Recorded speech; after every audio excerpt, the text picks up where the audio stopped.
Hello everyone, welcome to a wonderful new project.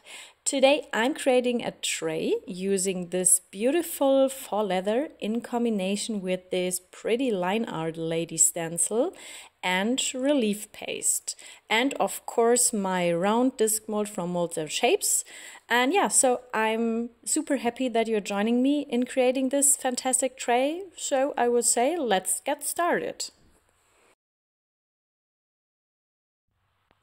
So first things first, I need a round piece of my faux leather.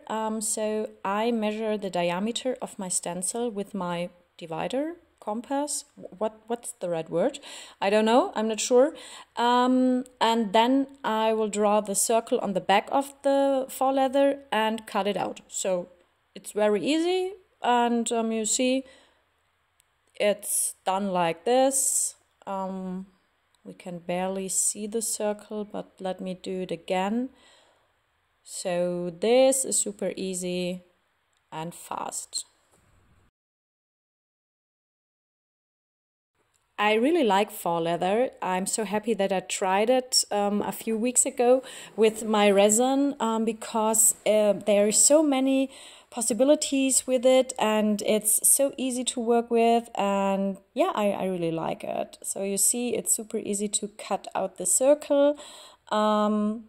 And yeah, then we can go to the next step. And of course, I will speed up the process a little bit because, yeah, it's like in kindergarten. Please cut out this circle. And we all know how to do it. So just speed up the process.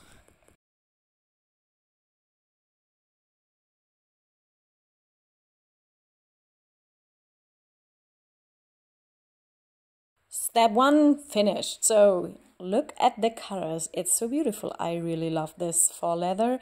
There's some pink and yellow and green. I like the stripes there. So this way around or this way? I'm not sure. Let's check with the lady. This way? No, I think that's much better, I think. Now I will draw the lines of the stencil with a pen to make it easier to apply the relief paste afterwards, because relief paste and stencil are not very compatible, because if you will use them together, everything will end up in a mess. Believe me, I tried it. I'm almost finished with this step, and then we can use the relief paste. I tested different colors of relief paste with this kind of faux leather, but I must admit the black looked the best. I tried different colors like gold, bronze, silver, and so on. And I wanted to use gold, but because I thought, in gold, the lady in gold would be super pretty, but it didn't match with the faux leather, so I decided to go with black. This step will also take a little time because I have to work very slowly and accurately to make sure that the face and the flowers look good. I will speed up the process again and skip some parts, but I will show you the final LineArt face afterwards. The tricky part is that my hands mustn't touch the lines of the relief paste, otherwise everything will smudge. I had this problem when I tested the different colors, so just a recommendation, do a first test, try out your relief paste, the color combination and how to use it before you start in your main project.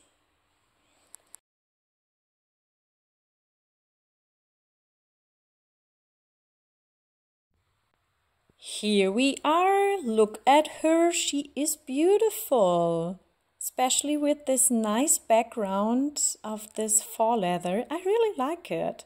So I have to wait until the relief paste is fully dried, and then we can use the resin. I'm back and I'm so sorry because my resin is fully cured. My camera didn't record the process, but it wasn't that interesting because it was only transparent resin with a drop of pink acrylic ink. And then I poured it, I waited, and now we are here. And I will now do the next step. I will use all-purpose glue to stick the faux leather to the resin. I'm going to apply my glue to the surface, to the backside of the faux leather, and yeah, liquid glue may not be the best choice, but I didn't have anything else, so yeah, nothing else to use. Because it can flow onto the resin, and then we will see it on the surface of the resin later on. So, but I won't apply the glue to the edge of the leather so that it doesn't run out onto the resin at the sides. Hopefully, I'm not sure. Let's see if it is going to work or not. I now press the faux leather carefully to the surface of the resin. The relief paste is very resistant, so it won't be damaged if you touch the surface. Ideally, no glue will now run out from under the leather. Let's hope so. It will take a while, and I will press and do whatever is necessary to bring it to the surface. But you see, I need a wet wipe to remove some of the glue, but I think it worked very nicely.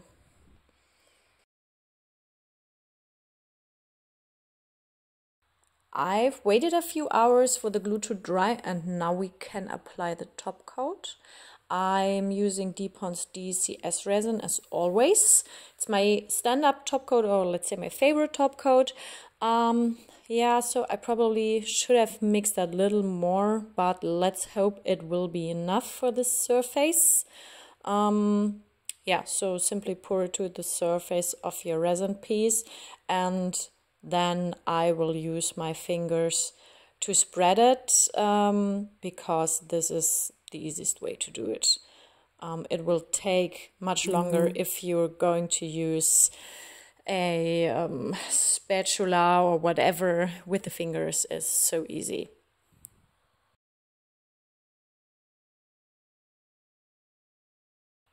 Unfortunately, the camera didn't capture the demolding afterwards. I don't know what's going on with my camera, but I'll show you a detailed shot of the finished tray in a moment. Yeah, so I hope you enjoyed this short tutorial and found it inspiring. If you have any questions, feel free to write them in the comments.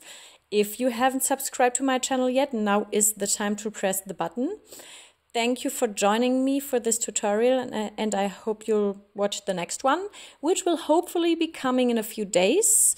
Soon there will be something new about dragon scale and lava crust, so stay tuned. Yeah, so take care everyone, and see you next time. Bye bye.